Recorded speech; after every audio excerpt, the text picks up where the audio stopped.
இயேசு கிறிஸ்துவில் பிரியமுள்ள சகோதர சகோதரிகளே, அன்னையுடைய அன்பு பிள்ளைகளே, இயேசுவின் இனிய நாமத்தில் உங்கள் அனைவருக்கும் என் இனிய காலை வணக்கம். இன்று வியாழக்கிழமை தவக்காலத்தின் 9ஆம் நாள். இந்த அருமையான இனிமையான நாளை மகிழ்ச்சியோடு சந்தோஷத்தோடு நன்றி பெருக்கோடு நாம் தொடங்குவோம். நீங்க எல்லாரும் நல்லா இருக்கணும், ஆசீர்வாதமாக இருக்க என்னோடு இணைந்து ஜெபிக்க உங்களை அன்போடு வேண்டுகிறேன். இந்த நாளிலே நீங்க மேற்கொள்ளக்கூடிய எல்லா காரியங்களையும், பயணத்தையும், படிப்பையும், தேர்வையும், உங்களுடைய நல்ல உடல்நலத்தையும் ஆண்டவர் ஆசீர்வதிப்பாராக. பிரியமான சகோதர சொல்லே, தவக்காலத்தின் 9ஆம் நாள். இந்த நாளில புனித ராயப்பருடைய தலைமை பீட பெருவிழாவை கொண்டாடினாலும் இந்த நாளிலே நாம் தவக்காலத்திற்காக எப்போதும் வரக்கூடிய அந்த வாசகத்தை நாம் எடுத்திருக்கின்றோம்.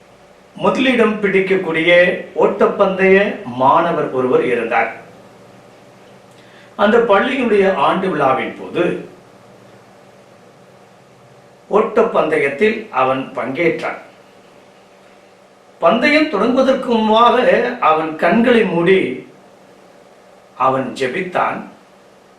அதை உடற்பயிற்சி ஆசிரியர் கவனித்தார்.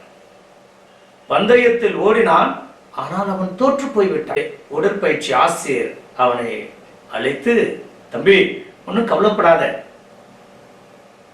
நீ பந்தயத்துக்கு முன்னால ஜெபித்த, ஆனா துரதிருஷ்டவசமா நீ தோத்துட்ட, பரவாயில்ல, அடுத்த முறை பார்த்துக்கலாம் என்று ஆசிரியர் கூற, மாணவன் அதற்கு கூறினானா, சார், நான் அந்த ஓட்ட பந்தயத்தில் வெற்றி பெற வேண்டும் என்று நான் ஜெயிக்கவில்லை.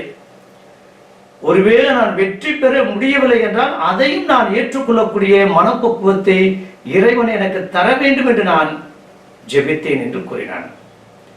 பிரியமான சகோதர சொல்லே, நிறைய நேரங்களில் நம்முடைய ஜெபமானது பொருளாதார அடிப்படையிலே எனக்கு அது கிடைக்க வேண்டும், இது கிடைக்க வேண்டும், நான் இப்படி இருக்க வேண்டும், அப்படி இருக்க வேண்டும் என்று பலதரப்பட்ட வேண்டுதல்களோடும் பலதரப்பட்ட எதிர்பார்ப்புகளோடும் தான் நாம் ஜெபிக்கின்றோம்.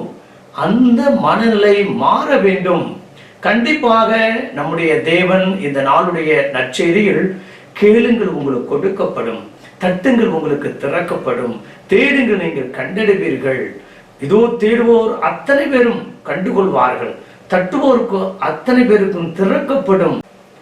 பொருளாதாரத்தை அவர் குறிப்பிடவில்லை, மாறாக அவர் நம்முடைய உள்ளார்ந்த அந்த மனம் எதையும் எதிர்பார்த்து ஜெபிக்காத மனமாக இருக்க வேண்டும். பிரியமான சகோதர சூழே, எப்போதுமே நன்றி பெருக்கோடு இருக்க வேண்டும். நம்முடைய ஜெபம் எங்கு சென்றாலும் அந்த நன்றி பெருக்கோடு இருக்க வேண்டும் என்பதே இந்த நாளுடைய நற்செய்தி நமக்கு அழைப்பு விடுக்கின்றது. அருமையாக ஆண்டவர் பின்பகுதியிலே கூறுகிறார், அப்பம் கேட்கக்கூடிய பிள்ளைக்கு கல்லை கொடுக்கக்கூடிய பெற்றோர் உண்டோ? அல்லது மீனை கேட்கக்கூடிய பிள்ளைகளுக்கு மத்தியில பாம்பை கொடுக்கக்கூடிய பெற்றோர் யாராவது உண்டா? தீயோர் ஆகிய நீங்களே உங்களுடைய பிள்ளைகளுக்கு நல்லது செய்ய நினைக்கின்ற போது உங்களை படைத்த, உங்களை பராமரிக்கின்ற, உங்களை உருவாக்கிய, உரு கொடுத்த நீங்க எப்படி இருந்தாலும் உங்கள் மேல் நான் அக்கறையும் கரிசனையும் கொண்டிருக்கின்றேனே, அப்படிப்பட்ட தேவன் உங்களுக்கு நல்லது செய்ய மறுப்பாரா? இல்லை உங்களை உதறி தள்ளி விடுவாரா? இல்லை, நான் அத்தனைக்கு மேலானவர். உன் பெற்றோர் உனக்கு நல்லது செய்ய நினைக்கின்ற போது உன் பெற்றோருக்கு மேலாக இருக்கக்கூடிய நான் கடவுள், நீ கேட்பதற்கு முன்பாக உன்னுடைய தேவைகளை இன்னது என்று நான் அறிந்து வைத்திருக்கின்றேன், அத்தனையும் விண்ணக தந்தை உங்களுக்கு கொடுப்பார், அருள்வார் என்று இந்த நாளிலே அருமையான நம்பிக்கை தரக்கூடிய வார்த்தைகளை ஆண்டவர் இதோ நாம் முன் வைக்கின்றார். ஒரு நபர் தெருவிளக்குக்கு முன்பாக வந்து, அதாவது ஸ்ட்ரீட் லைட்டுக்கு முன்னால வந்து தேடிக்கொண்டு இருந்தாராம். அப்போது இன்னொரு நபர் கேட்டாராம், டே, என்னடா தேடிட்டு இருக்க? அப்படி, நானு ஒரு ஊசியை தொலைச்சிட்டேன், அதான் இங்கே தேடிக்கிட்டு இருக்கேன் அப்படி. அவரும் அவருடைய நண்பரும் இருவரும் தேடிக்கொண்டிருந்தார்கள் அந்த ஸ்ட்ரீட் லைட், அந்த வெளிச்சத்தில். அப்போதுதான் அந்த இரண்டாம் நபர் கேட்டாரா, டே, எங்கடா தொலைச்ச? டேய் நான் வீட்டில் தொலைச்சிட்டேன்டா. என்ன வீட்டில் தொலைச்சிட்டு இங்கே ஸ்ட்ரீட் லைட்டில் வந்து தெருவில் தேடிட்டு இருக்கேடா. வீட்டில் லைட் இல்லைடா, ஸ்ட்ரீட் லைட் இங்கே தானே லைட் இருக்குது, ஆகையால் தான் நான் இங்கே இருந்து தேடுறேன்டா என்று கூறினார். பிரியமான சொல்லே, நிறைய நேரங்களில் நம்ம என்ன துளைத்தோம், எங்கு தேடுகிறோம், எங்கு தட்டுகிறோம் என்பதெல்லாம் நாம் மறந்து போய் விடுகிறோம். நாம் நிறைய நேரங்களில் நம்முடைய மனசை பறிகொடுத்து விடுகிறோம். ஒரு சின்ன பிரச்சனையா இருக்கும், யாரோ எனக்கு செய்வன வச்சுட்டாங்க என்பது நினைப்போம்.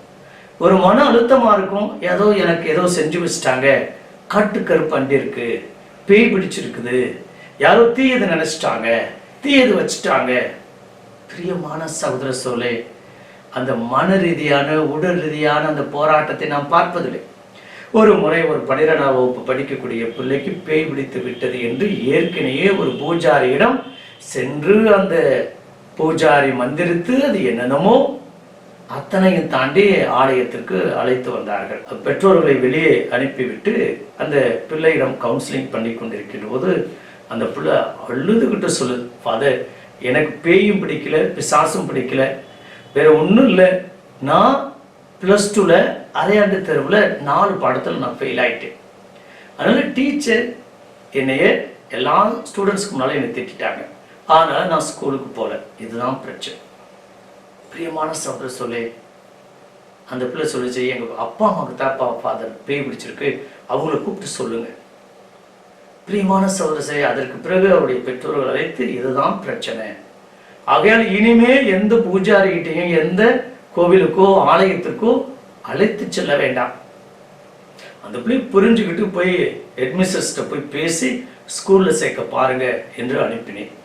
பிரியமான சகோதரர்களே, அதற்கு பிறகு +2ல் நல்ல மதிப்பெண்கள் பெற்று வெற்றி பெற்று சாட்சியாக வந்து நின்றார்.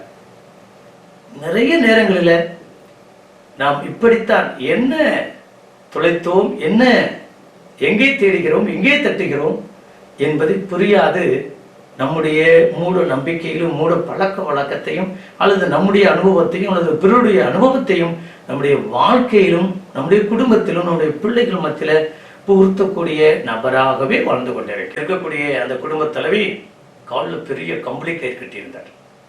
என்ன என்று கேட்டேன். புளியம்பட்டி அந்தோனியார் கோயிலில் மந்திரிச்சு கட்டிட்டு வந்திருக்கேன் என்று கூறினார். பிரியமான சகோதர சொல்லே, நற்கருணையை விட கத்தோலிக்க கிறிஸ்தவர்களுக்கு ஏதாவது மாமருந்து அருமருந்து உண்டா? பேய் எப்படி பிடிக்கும், காட்டுக்கருப்பு அண்டக்கூடாது என்பதற்காக ஒரு கம்பளிக்கீரை காலில் கட்டிட்டு வந்தா எல்லாம் முடிந்து விடுமா? நம்முடைய நம்பிக்கை அப்படித்தான் இருக்கின்றது, நம்முடைய விசுவாசம் அப்படித்தான் இருக்கின்றது. மாற வேண்டும். நற்கருணை ஆண்டவர் உயிருள்ள கடவுள், அவர் கேட்பதற்கு முன்பாக என்னுடைய தேவைகளை பூர்த்தி செய்யக்கூடிய நபர். ஒருவேளை நீ என்ன கேட்டாலும் விசுவாசத்தோடு நம்பிக்கையோடு கேட்கக்கூடிய அந்த ஜெபத்தை ஆண்டவர் ஏறெடுத்து பார்க்கின்றார். பெரும்பாலும் நம்ம பொருளாதார தேவைகளை விட்டு விட்டு மற்ற நல்ல உடல்நலத்திற்காகவும் அல்லது நம்முடைய ஜெபம் எப்போதுமே சுயநலம் மிக்கதாக இருக்கின்றது. அதை பொதுநலமாக மாற்ற வேண்டும். எல்லாரும் நல்லா இருக்கணும்னு நினைத்தோம்னா கண்டிப்பா எல்லாரும் நாமும் அந்த எல்லோரோடும் இணைந்து நன்றாக இருக்க முடியும். ஊராறு பிள்ளையை ஊட்டி வளர்த்தால் தான் பிள்ளை தானாக வளரும் என்று சொல்வார்கள். பிரியமான சகோதர சொல்லே, மற்றவர்களுக்காக ஜெபிக்கின்ற போது, மற்றவருடைய நலனில் அக்கறை கொள்கின்ற போது கண்டிப்பாக ஆண்டவர் நம்மேலும் நம் குடும்பத்தார் மேலும் அக்கறை கொள்வார். இணைந்து ஜெபிப்போமா? பரலோக தந்தை இறைவா, தர்மியான இனிமையான நாளுக்காக உமக்கு நன்றி செலுத்துகிற தகப்பனே.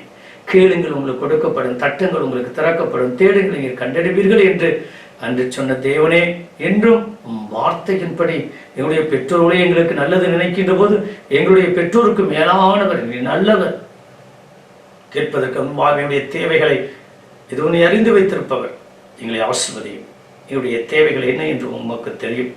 அது எப்படிப்பட்ட ஜெபமாக இருந்தாலும் நம்பிக்கையோடு ஜெபிக்கக்கூடியதை ஏறெடுத்து பார்க்கின்றேன். உடைய வல்லமையால் ஆற்றலைகளை நிரப்பி சாட்சி உள்ள பிள்ளைகளாக என்று வாழ கிருபை தரும்படி எங்கள் ஆண்டவராகிய இயேசு கிறிஸ்துவின் இனிய நாமத்தில் ஜெபிக்கிறோம் நல்ல பிதாவே, ஆமென்.